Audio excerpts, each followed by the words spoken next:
Hey, this is Cameron, and welcome to the oh my god, what is this? The reaction log. Whoa! Oh man. Sorry, I'm not. Okay, let me compose myself. A music joke. Compose, right? We have a very special video that we'll be reacting to today. So this channel, it's about Bach. I'll go ahead and show you. It's Sonatas and Partitas. I have it up here. This was recommended at least most recently by Mick Manario. Hey, thanks for the recommendation. You said check out Heather Derome's channel, and this is her channel, Sonatas and Partitas. This is just my first impressions, but this seems like very legit. She put effort into this, and like this is researched and stuff. So it's a shame seeing her subscribers only at 1.53, because that's like I don't think I should have more subscribers than someone like this. That's kind of messed up. There's no justice in the world if that's how it is. So maybe head on down over to Heather's channel. But yeah, let's see, here, let's just, I don't even know, Bach guitar. Oh man. It is all in G minor. Oh my god, there's 35 videos on this. Bonjour, ici Heather Durham des And now, this is one thing that I did notice. She has like half of her videos in French and half in English. Like, it's the same video. We knew Oh, come on now. that the shaving industry was sort of intentionally broken, it feels like. Yeah, it's not for you. I bet you can't grow anything. Boom! Face! Alright. So, I assume this is like the same video. It has the same name, but it's just in English, and it's like the same length. That's like insane. She just like does the video again and translates it. I'll never know because I don't speak French, and I never will speak French. Sorry, but unless you guys take over the world, I'm speaking English over here. Tell you what. Okay. Yeah, I guess no introduction's really needed. Like, I'm sure a lot of you guys are already familiar with her channel, but I mean, go to it, I guess. I mean, I guess we'll be the judge after watching this 9-minute and 40-second video. That'll probably be like a two-parter because I'll keep interrupting her. And actually, that'll be a promise that I make to you. I'm going to let her speak, and we're just gonna see what she has to say, and we're gonna watch this video together. So, let's jump on into it. Hi, this is Heather Durham from the sonatasandpartitas.com, and this video is about the G minor fugue BWV 1001. Woo! And we're only going to talk about the end of the fugue. Oh man, only the end. It is a dense ending. Sorry. Keep going. In terms of making a guitar arrangement, best way to get to know Bach's music is to actually make arrangements of it. Good thing to do when you're making an arrangement or when you're getting started arranging music is to look at arrangements that Bach made of his own music or arrangements that Bach's contemporaries made of his music. And so for this fugue, we're really lucky in that regard because we have 3 arrangements. One of the questions that comes up invariably when you're making an arrangement is if we're going to add a note or take out a note. So let's have a look. So now here we have the lute version. That's not in G minor. Made in a tabulation by Weil, one of Bach's contemporaries. And we have an Wonder how different that is from the way I play it. So am I playing the lute version? This looks pretty similar to how I do it. Oh, it is different.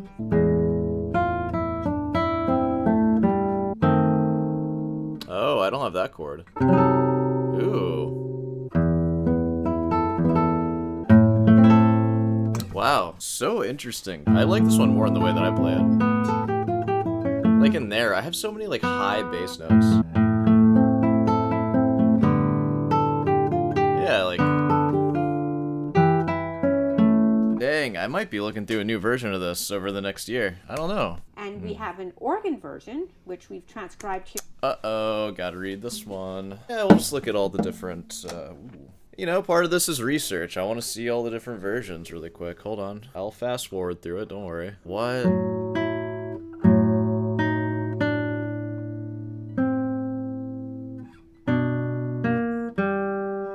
Oh, that's so cool, though. Man, I don't think I've ever listened to the organ version of this. Hold on. Oh my god.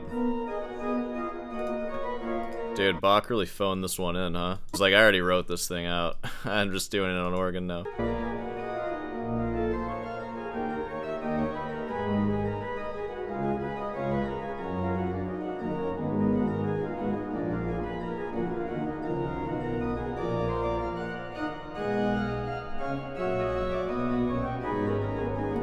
And And you guys can judge me for like, this is literally my first time ever listening to it. But imagine how special that feels for me though, just not knowing, and I've like straight up learned and memorized this fugue to where I can like play it from memory with like pretty minimal slips, and like, I know this fugue very well. It's probably the piece I know the best, honestly. I can now listen to this and hear like all the parts that I know so well. It's a special thing, so you know, you gotta appreciate that too.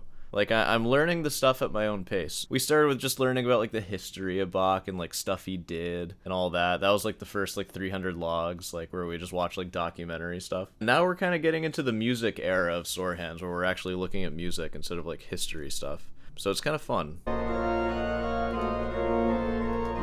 Not as cool, though, I gotta say. I do like the music for this, though. Into guitar notation. And that one's by an unknown copyist. It was me. I did that. But myself, I do think that it was either done by Bach and copied or heavily influenced by Bach, because I find in a way it's somewhat more archaic and somewhat more sophisticated. And then the other version that we have is the violin version, and that's the one that we're starting from. Arrive at the tonic. Oh, well. I hate this so much, having to play it in a new key. You have a tonic pedal. One more time the tonic. Now we're going to go up by step. And up again. And up. Isn't that lovely? Was she holding out the durations of those bass notes? And up again. And up.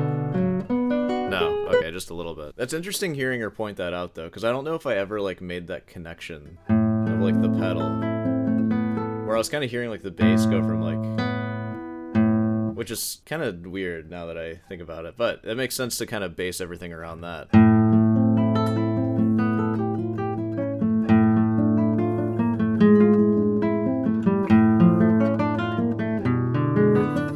Yeah, I like that. That's really good. One more time. Dominant, and there's going to be some ornaments back to the tonic. So in this chordal section, where on the violin Bach gives us a simple tonic pedal. Now both the organ and the lute version go like this. And falling back on the pedal. The interesting thing about that is that the rhythm of the bass line harks back to this section.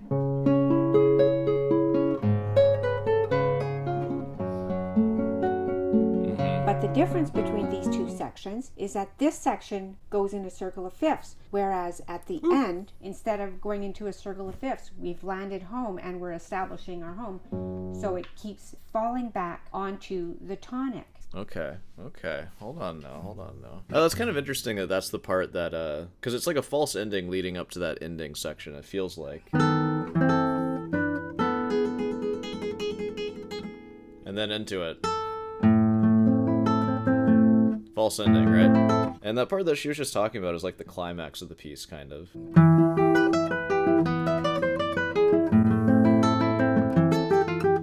don't know if I've ever made that connection that they're like similar.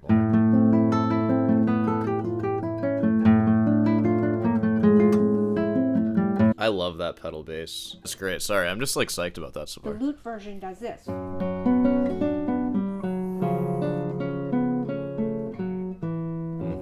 Now, I find that is very interesting. And I find it interesting in light of the rule of the octave. And you could say that at the very heart of the rule of the octave, the reason for the rule of the octave's existence is to separate between music in motion and music at rest. So you have music that's going somewhere. During that time is when they used what we now call inverted chords. So chords in first inversion. And music at rest is when they used what we now call root position chords. And for them it was chords with a fifth and third above the bass. And so for example, if I would play an old country song and I would go...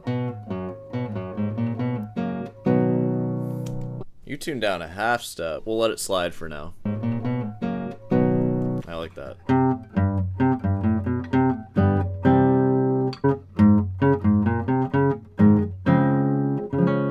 Tonic in root position, and it really feels like I've landed. But if I was going to go,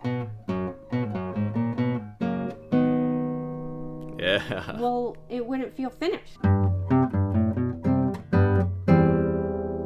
Started changing in Bach's time. This was one of the reasons I think why Bach was called old-fashioned, because during his time people did start using root position chords more during music that moved. That is the downfall of Western music, isn't it? When we stopped using inversions as much. That's what led us to Green Day. Somebody a generation younger than Bach who went and he's got our root position D chord. And then to me, Do you have an editor? Is this like a meme channel now? presented that to me, I would be tempted to say you shouldn't be plunking root position chords in the middle of phrases. But here somebody from Bach's day did it. So I just think it's really illuminating. So let's look at what the organ version does. They have an inverted chord, a sixth above the bass, which is what they used in Bach's day for music at motion. And then to keep that bass rhythm going, and then land back on the pedal that keeps going.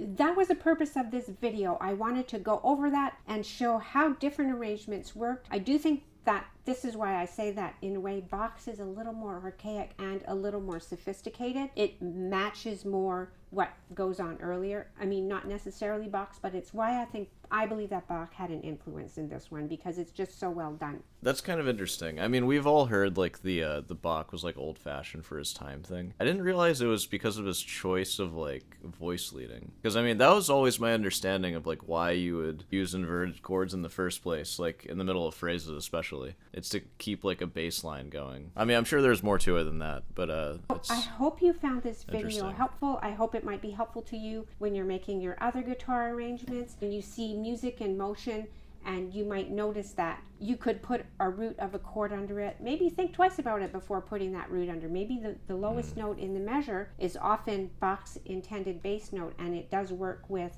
the rule of the octave, the sense of the music moving forward. Okay, how about this? That was our first time going into one of her videos. I'm sure we're going to go into more. I should have maybe read the description for this one. Things to think about when you're arranging this fugue for the guitar, which is something that I'm not really doing. But this has kind of inspired me, like maybe I should look at other arrangements. That would probably be a good idea. And I could also go through and analyze my fugue a little bit better. I feel like I do rely a little bit on just like shapes and patterns and stuff, and I should actually see like what...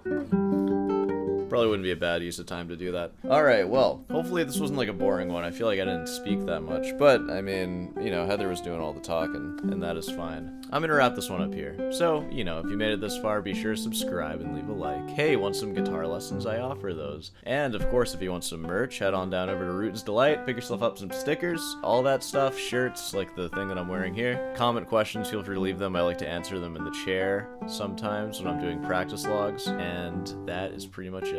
Alright, I'll see you in the next one.